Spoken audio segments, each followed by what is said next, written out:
สบายดีทุกคนมาพอกับส่องบอกไอ้น้อยกับวิสัยเก่าเด้อพี่น้องเด้อมาพอกับงานดองเด้อกำลังขอต่อแคนบรรทัดตังมาเด้อพี่น้องเด้อมาผูกแขนไผ่แขนนางนำกันเด้อพี่แลอยู่ทางบ้านนาตังเฮาเด้อมื้อนี้เด้อบ้านนาตังนี่ขึ้นกับเมืองถาบางทองเนาะแม่นบ่แม่นแล้วโดยฮะเมืองถาบางทองบอก FC จัน FC ว่าอยู่เมืองใดเนาะว่าซั่นนะนี่แหละกำลังผูกคอต่อแขน14อยู่ไกลอยู่ไกลอยู่ไทยอยู่ลาวก็มาเด้อมาผูกแขนไผ่แขนนางนำกันนี่ล่ะเจ้าบ่าวและแม่นบ้านเบาเอน้อยเจ้าสาวและแม่นบ้านนาตังกำลังสูดเข่าเอาควันกำลังผูกแขนเอาลังบาทานให้เจ้ามาเที่ยงไปและไม่ลางามนางงามมาอยู่ทาอินทผาถูกแป้งแป้งให้เจ้ามาเพื่อแพงเมียแพงแพงหาเขาหอยกว่าเขายืนยิงเที่ยวมาก็จะเห็นแล้วอยู่ไทยก็เห็นแล้วอยู่ไทยก็เห็นได้กินกลุ่มกินดูเห็นว่าไงคนก็หักเอาเหลือมือจะเอาลายแล้วเปิดกินหมดโดยข้อเองเนาะว่ายินร้ายก็เปิดกินหมดโดยยินหน่อยก็เปิดกินหน่อยโอ้ขันแก้วห้องหาปลาพันคือดังนะสาวสวรรค์มาตั้งแต่งเดิมดื้อคนหน่อยตอนเปิดฟันก็เขาไม่เดือดร้อนลานก็ได้ยาเนื้อตาเป็นลงนาหลับปลานะเสียนาตาเป็นแดงลงหลับปลาใหม่หวานขันละกันด้วยเอาแล้วญาติข้อแห้งกันได้จ้ะถ้ามันชุบก็ดับบ่อยต่อเลยรับเลยให้ควันนางมาเทียมนางยาสาอาหารใจกันแล้วคนละแม่คนละมีทั้งพากระซาแพ่นาลายช้อนเชือลายให้จงรัชมีแก้วนาเหือพักนาแถวไม่เดินฟันกำแพงให้เจ้านามาเทียมผูฟันเขาอยู่ภาคตาแดนไกลก็ให้มาซามือนี่วันนี้ว่ามายืนมาเด้อควันเอ้ยควันอยู่ไห้ไก่มาควันอยู่หน้าไก่เต่าเลยควันพวกเจ้าไก่มาอยู่เฮือนอยู่ซ่านโดยเด้อ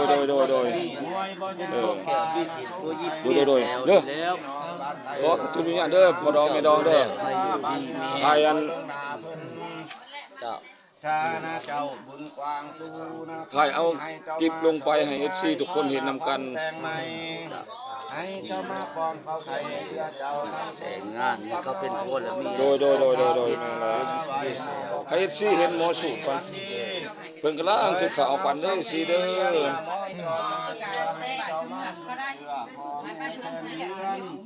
ดึงที่เดือนคนมองหำวัน7-8คำให้เจ้าอยู่จำนาชีวัน15คำให้เจ้านี้ดีคือสิโคมกันแล้วบัดนี้โดย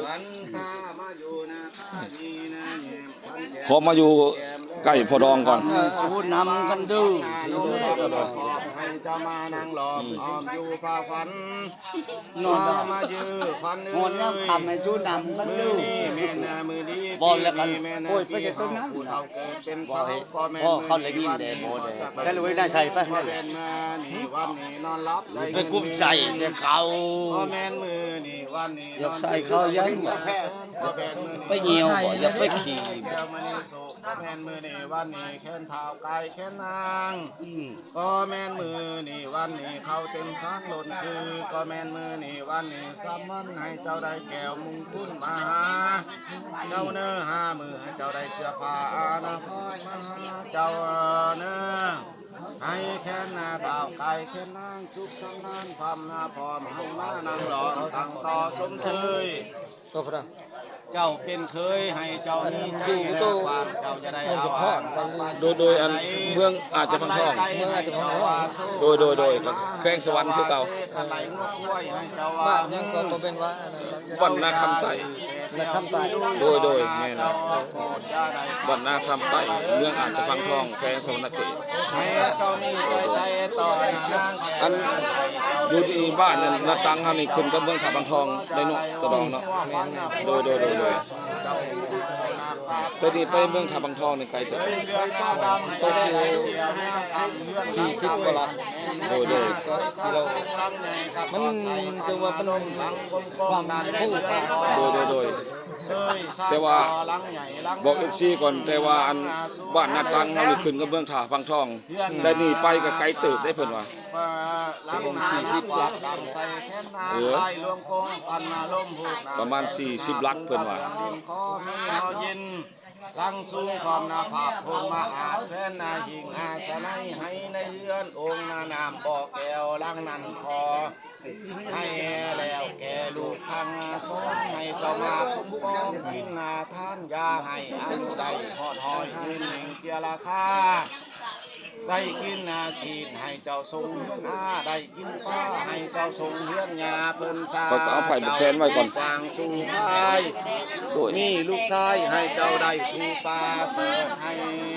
ได้ลูกแก้วเกิดความบุญพร ถ่ายคลิปให้ชี้เห็นนำก่อนสำหรับจะไปปลูกมัน พ่อแม่ใจแผ่นากวางพี่น้องวงวานตาเบื้องหน้าสายเจ้ายาเลี้ยวดูสายตาเบื้องหน้าขวาเจ้ายาแลดูจูถึงยามแดงให้เจ้าแตงผ้าเขาถึงยามเช้าให้เจ้าเขาให้เจ้าแตงผ้าง่ายอย่าได้นอนหลับไหลตื่นอย่าค่อยดิ้นให้เจ้าจีบมาได้ไว้ประชุมแต่งผ้าหนาง่ายเจ้ามีผัวให้เจ้าทิมใจเก่าเหล่าให้น้อยให้เจ้าย้ายไผ่เหล่าให้ใหญ่ให้เจ้าย้ายคุณมีมุนคุณของเจ้านั่งแก้วหมอเก่าแล้วสัมผัสตื่นแทมพรเป็นคำสอนพาดยินสั่งโลกเจ้าหักนี้โศกแล้วให้เจ้าคอยเพียนเอา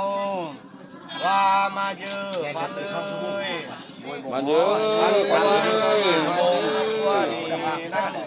ควันอยู่ให้ไกลมาควันอยู่หน้าไกลมาเต้าควันเจ้าก็มาอยู่กันอยู่สั้น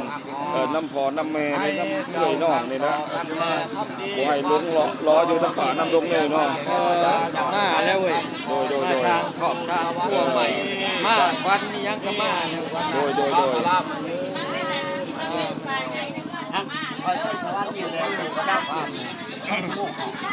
ย แม่มันบ่ได้ไกลไปนี่